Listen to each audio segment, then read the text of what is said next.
mendapatkan pendanaan itu kan memang sangat diperlukan ya untuk kelangsungan usaha, tidak berbelit-belit ya, artinya itu yang kita rasakan. Hanya persoalannya mungkin terkait dengan bisnis di perunggasan ini, memang terakhir ini kan karena regulasi yang ditetapkan oleh pemerintah, bahwasannya produksi DOC dibatasi. Nah ini yang kemudian agak menyulitkan di tempat kita, Mbak, untuk masuk lancar ya, maksudnya ya. Itu yang pertama. Yang kedua memang kemarin memang sempat ada ya, karena kita hidup di sewa ini kan, kita hidup di tengah-tengah masyarakat ya, Mbak ya, masyarakat petani yang kadang-kadang kita nanam ayam, sana nanam yang kemarin itu menghambat kita ini kan jagung ya, Mbak ya. Jagung ini ketika sudah mulai tua, kita ini juga berpikir, karena kemudian ini kan menghambat sirkulasi dan lain sebagainya, artinya yang sedikit menghambat kelangsungan RBU ya, terutama ya, karena itu kandang sewa, Mbak ya, bukan kandang sendiri. Kontinuitas kalau kemudian kita bicara di dunia bisnis ayam ini kan check in ya, masuknya DOC. Selain tadi tahun 2020 akhir kemarin ada regulasi dari pemerintah yang membatasi produksi DOC. Apa sebenarnya yang dilakukan pemerintah itu tidak salah, karena memang tahun 2019 sampai dengan pertengahan tahun 2020 itu kan harga ayam ini kan sangat rendah, bahkan di bawah HPP untuk perusahaan inti ya, Mbak ya. Kalau RBO ini kan perusahaan mitra, tidak terpengaruh oleh harga pasar. Kita masih bisa mendapatkan profit dalam hal ini kan karena kita mampu mempertahankan performa produksi. Ini saja mungkin dari saya untuk terus terang wacana pengembangan usaha ke depan terkait dengan kebijakan pemerintah yang belum ada perubahan apa-apa, yaitu pembatasan DOC, ini yang sedikit agak menghambat. Hampir setahun ini harga pasar ayam ini tidak bisa dikontrol. Yang kontrol malah bakul gitu loh.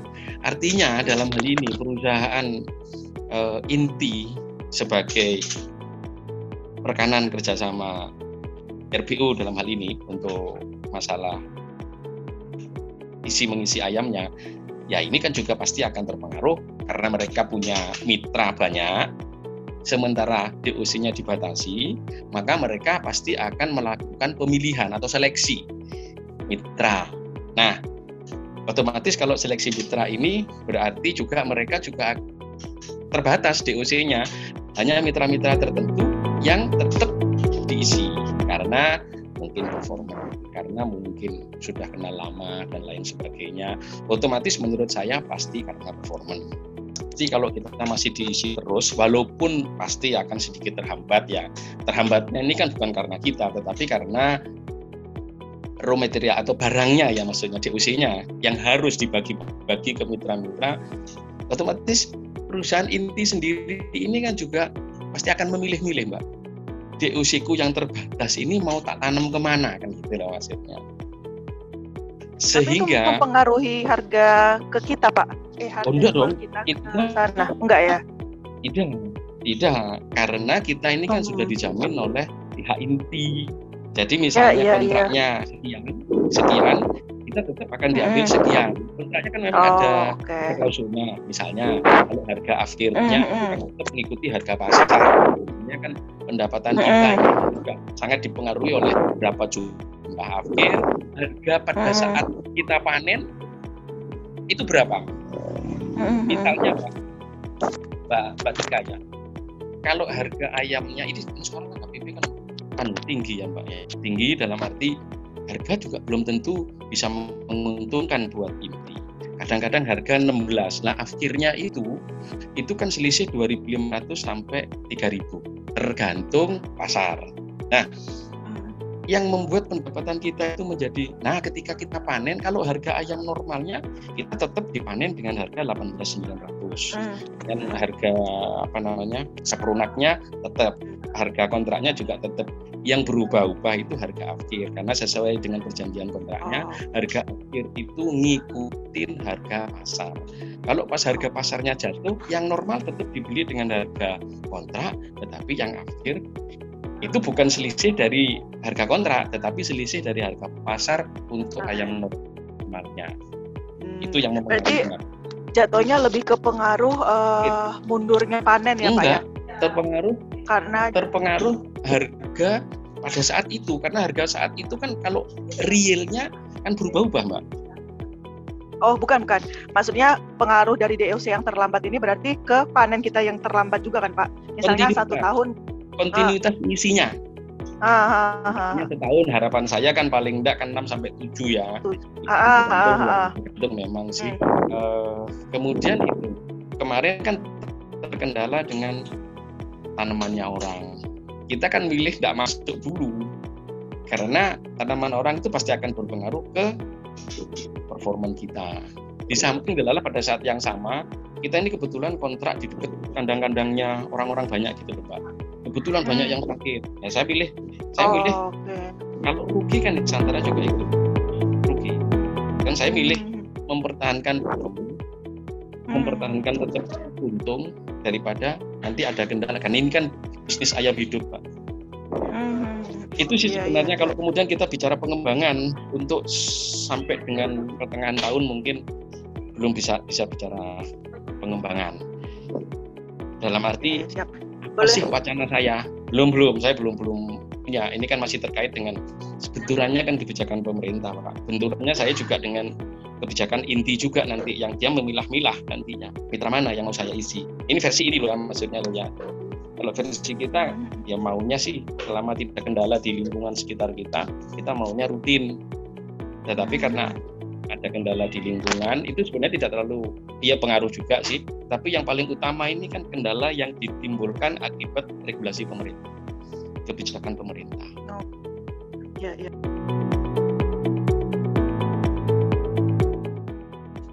Kalau kita bicara strategi karena kita masih sangat dipengaruhi oleh kebijakan inti, ya kita masih ngikut aja Mbak Siva. Belum kita kan tidak mungkin melawan inti loh, aku tidak ada diusir kok. Kalau dia sudah bilang seperti itu kan saya tidak bisa ngapa-ngapain gitu. Kalau pandemi secara langsung rasanya enggak ya Mbak ya, berdampak ke bisnis kita enggak, artinya kan tambah kurang personil rasanya enggak sih ya, karena kan kita sudah membudgetkan tenaga itu sudah sesuai dengan pekerjaan yang dilakukan oleh masing-masing personel. Rasanya secara langsung tidak berpengaruh. Kebijakan pemerintah pun kan tidak dipengaruhi oleh pandemi, lebih karena dipengaruhi oleh harga pasar, di mana pemerintah ini maksudnya akhirnya didemo sedemikian rupa di Jakarta, Kementan ya, karena peternakan ini kan di bawah Kementerian Pertanian, itu didemo lah ya apa sih, saya ini kepingin usaha, tetapi kok harga pasarnya jatuh terus, akhirnya muncullah kebijakan pembatasan produksi DOC. Itu aja sih berpengaruh. Kalau pandemi enggak. Secara langsung enggak berpengaruh apa-apa. Untuk melakukan pendekatan dengan pihak petaninya, ya kalau nanam ya susah ya Mbak ya, karena kita hadapi ini, kita kandangnya kandang sewa di tengah sawahnya petani yang berbeda itu dalam berarti berbeda komoditi yang diupayakan. Saya di ayam, mereka di jagung. Yang menghambat kemarin kan jagung itu kalau tumbuh, sementara di tempat kita ini mohon maaf ya, saya juga seringkali ya sangat familiar sekali dengan kemungkinan penyakit yang timbul akibat tanaman, terutama jagung itu yang mulai tumbuh tinggi. Nyamuknya Mbak, jadi malaria Yes, jadi itu juga mengganggu ya, walaupun semuanya bisa kita antisipasi ya. Artinya karena penyakit itu tidak menular, dia hanya muncul karena ada vektor nyamuk. Jadi malaria itu kan memang nyamuk sebenarnya persoalannya. Cuman nyamuk ini kan dunia luar nggak bisa kita hadapi. Yang kita hadapi kan dunia dalamnya, ayamnya kita hadapi dengan obat-obatan. Mungkin itu, tetapi itu sangat berdampak. Hal lain karena menghalangi angin, sirkulasi menghambat, ini juga akan menghambat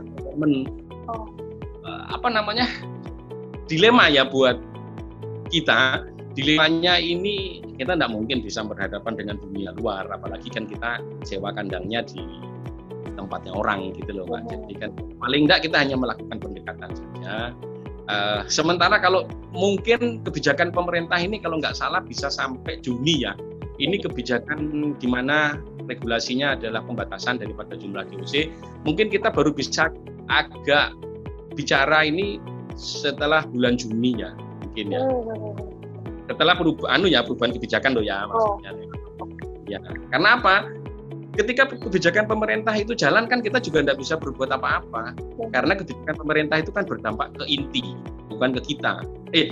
Kita ini dampaknya adalah inti kemudian ngatur check-in-nya untuk masing-masing mitranya.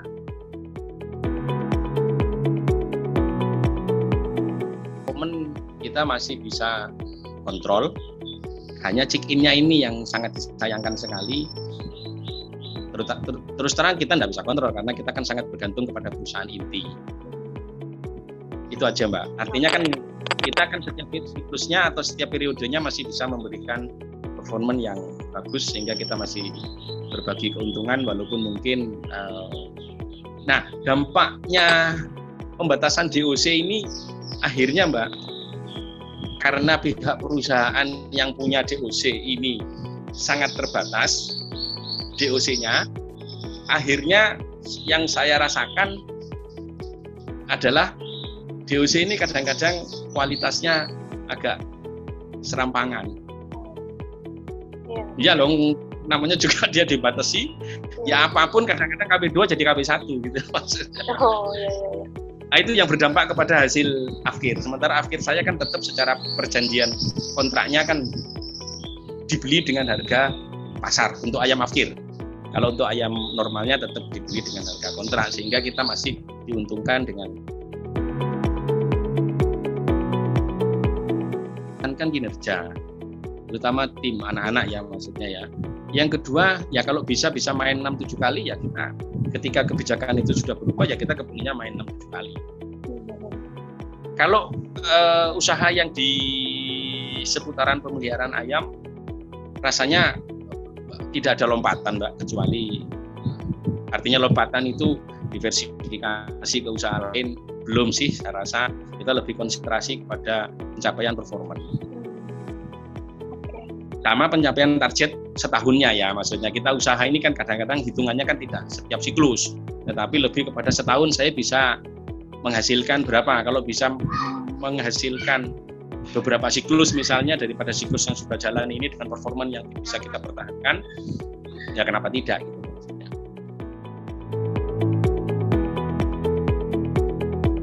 Saya pikir kan orang yang menjalankan usaha apapun usahanya, rasa optimis kan harus dimiliki ya Pak ya. Ya memang terus kemudian kendala-kendala yang akan dihadapi ini yang harus dievaluasi. Ya kepinginnya sih kita kalau memang wacana bahwa pandemi ini akan segera berakhir, otomatis kan masuknya anak ini kemudian pasti akan menaikkan daya beli Pak ya. Ya harapan kita ini kan di bisnis seperti ini kan daya beli baik, kebijakan pemerintah kemudian berubah lebih mendukung kepada semua lini, terutama di perunggasan ini harusnya paling Pak kalau di kita ini kita kembalikan ke normal saja dulu. Dalam putaran setahunnya itu sudah bagus. Kalau kemudian kita bicara performance itu lebih kepada kita ini kan sudah lama ya berusaha di dunia perunggasan ini kan harusnya kita mempunyai cukup kemampuan walaupun kemudian kita tidak bisa pastikan janji bahwa ini pasti akan terus. Itu toh yang paling utama Pak di bisnis yang dikerjakan RBU ini Pak. Kalau diversifikasi ya pasti akan butuh modal besar lagi nantinya. Sementara ini aja dulu Pak, yang mungkin pemikiran yang mungkin yang ada di saya terutama mungkin saja ya, artinya RBU ini bisa